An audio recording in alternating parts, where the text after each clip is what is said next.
Chandramouli alias చంద్ర నాగమల్లయ్య ఈ పేరు మనం విన్నాం కదా. అమెరికాలో ఒక భారతీయుణ్ణి అత్యంత దారుణంగా ఒక వ్యక్తి హత్య చేశాడు. అకారణంగా భార్య కొడుకు చూస్తుండగానే వాళ్ళ కళ్ళ ముందే వెంటపడి కత్తితో పలుసార్లు పొడిచి తల నరికి ఒక డస్ట్బిన్లో పడేసి వెళ్ళాడు.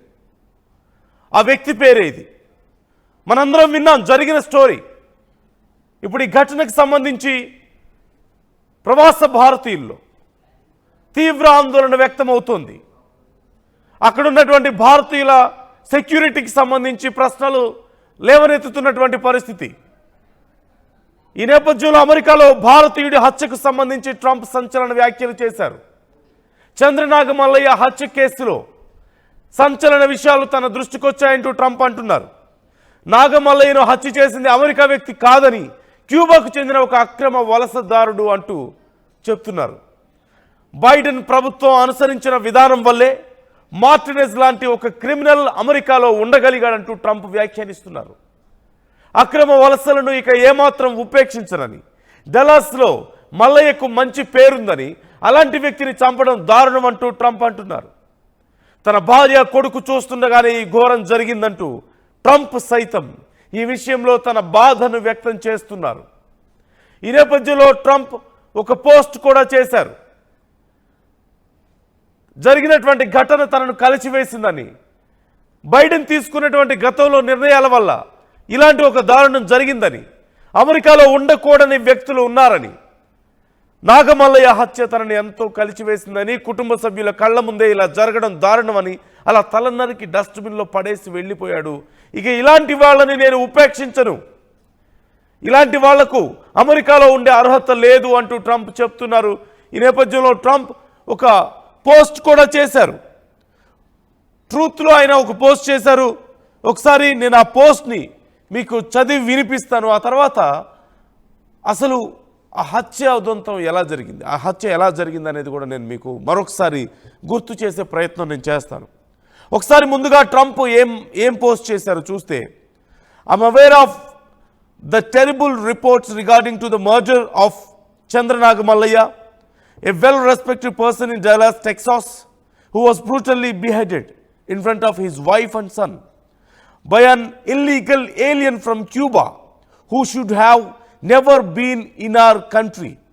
This individual was previously arrested for terrible crimes, including child sex abuse, grand theft auto, and false imprisonment, but was released back into our homeland under incompetent Joe Biden because Cuba did not want such an evil person in their country.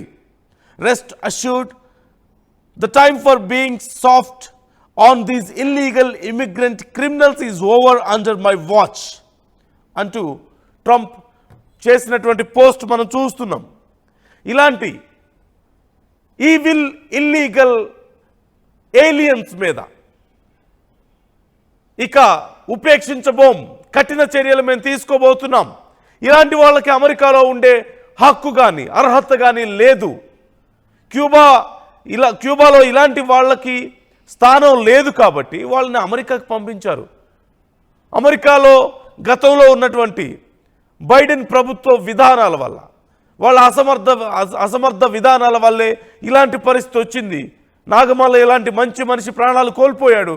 కుటుంబ సభ్యుల కళ్ళ ముందే తల నరికి అత్యంత దారుణంగా చంపాడు ఆ వ్యక్తి. ఉపేక్షించబోం అంటూ ట్రంప్ చేస్తున్నటువంటి హెచ్చరికలు మనం చూస్తున్నాం.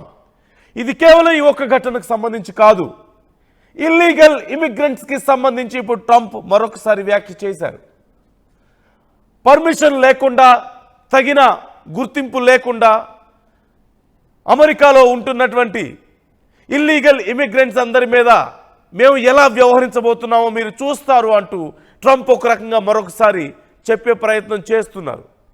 బట్ దానికంటే ముందు ఒక్కసారి చంద్రమౌళి అలియాస్ చంద్ర నాగమల్లయ్య హత్యోదంతం ఎలా జరిగిందో మనందరికీ తెలిసిందే కదా. ఒక మోటల్లో మేనేజర్గా పనిచేస్తున్నాడు చంద్ర నాగమల్లయ్య. అతని కింద అసిస్టెంట్గా పనిచేస్తున్నాడు ఈ వ్యక్తి మోర్జనిస్ కోబోస్ మార్టినెస్ అనేటువంటి వ్యక్తి. క్యూబాకు సంబంధించిన వ్యక్తిగా తెలుస్తుంది. అతని వయసు సుమారుగా 37 సంవత్సరాలంటూ తెలుస్తుంది. చంద్రనాగమల్లయ్య వయసు 50 ఏళ్ళంటూ తెలుస్తుంది. అయితే ఏదో ఒక విషయంలో ఈ మార్టినిస్కి అలాగే చంద్రనాగమల్లయ్యకి ఒక చిన్న వాగ్వాదం జరిగింది. వాళ్ళిద్దరి మధ్యలో ఒక చిన్న ఆర్గ్యుమెంట్ జరిగింది.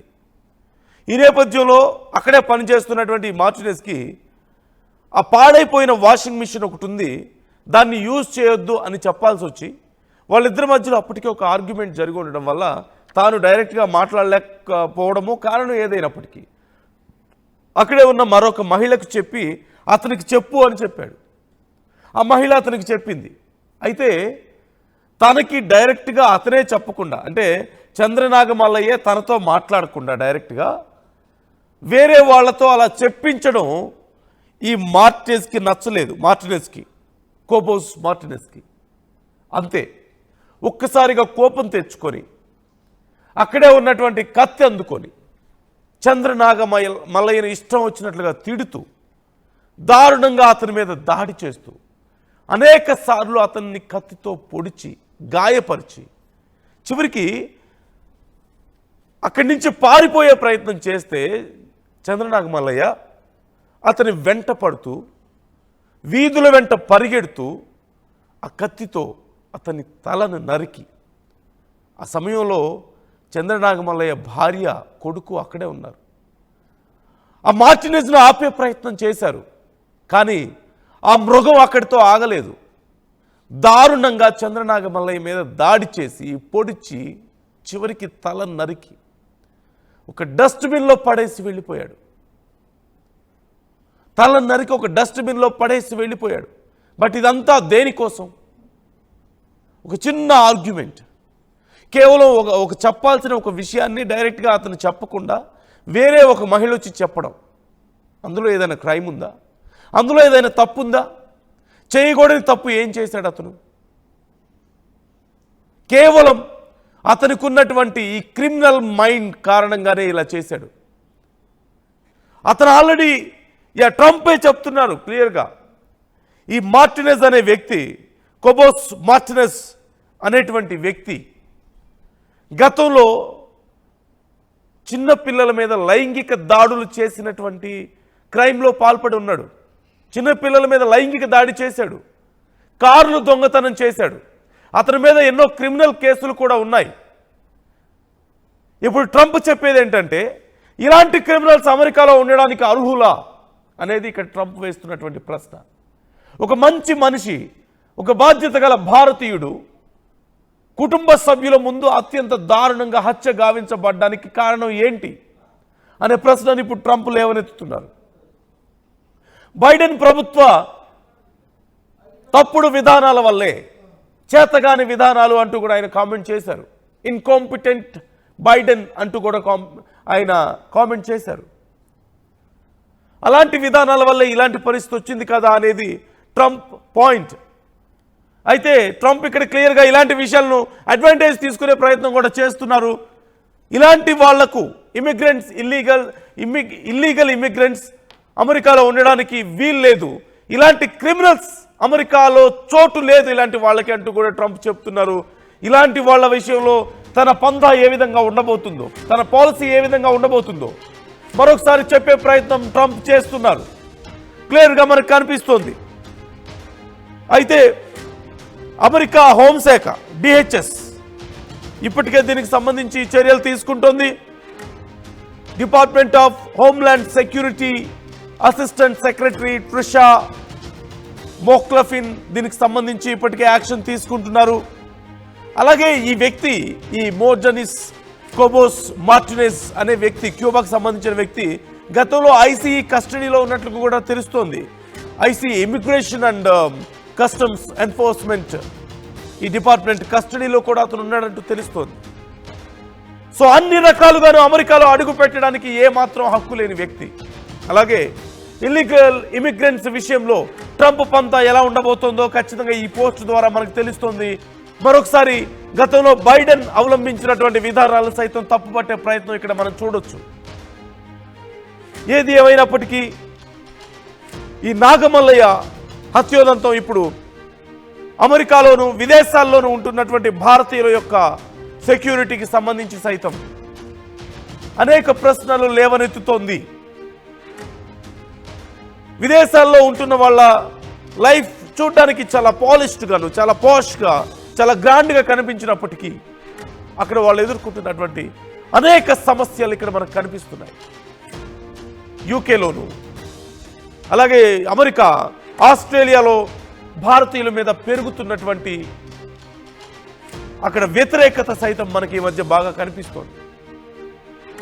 భారతీయుల మీద దాడులు జరగడం, భారతీయ ఆచారాల మీద, పద్ధతుల మీద చేస్తున్నటువంటి వ్యాఖ్యలు కానీ, భారతీయుల మీద జరుగుతున్నటువంటి దాడులు కానీ, అలాగే భారతీయుల పట్ల వ్యక్తమవుతున్నటువంటి వ్యతిరేకత కానీ ఖచ్చితంగా భారతీయుల్లో భయాన్ని పెంచుతుంది. ఎవరు దీనికి యాక్షన్ తీసుకోవాలి? అక్కడ ఉన్నటువంటి గవర్నమెంట్సా? కొంతమంది కొన్ని గ్రూప్స్ని కొంతమంది కావాలని రెచ్చగొడితే వాళ్ళు భారతీయుల మీద విషం కక్కుతుంటే, భారతీయుల మీద వ్యతిరేకతను పెంచుకొని హింసకు పాల్పడేటువంటి పరిస్థితులు ఉన్న నేపథ్యంలో అక్కడి గవర్నమెంట్స్ బాధ్యత ఉంది ఖచ్చితంగా. ఎందుకంటే ఆయా దేశాల అభివృద్ధిలో భారతీయులు భాగమయ్యారు. ఆయా దేశాల యొక్క ఇన్కమ్ పెంచడానికి, జీడిపి పెంచడానికి, అక్కడి సైన్స్ అండ్ డెవలప్మెంట్లో భారతీయులు ముఖ్యమైనటువంటి భూమిక పోషిస్తుంటే, ఆ దేశాల అభివృద్ధికి భారతీయులు సోపానాలు అవుతుంటే, మెట్లు అవుతుంటే, మరి అక్కడ ఉన్నటువంటి భారతీయుల రక్షణ కోసం ఆయా దేశాలు చర్యలు తీసుకోవాల్సిన బాధ్యత ఆ ప్రభుత్వాల మీద ఉంది, ఆ అధ్యక్షుల మీద ఉంది, అక్కడి పోలీసుల మీద ఉంది.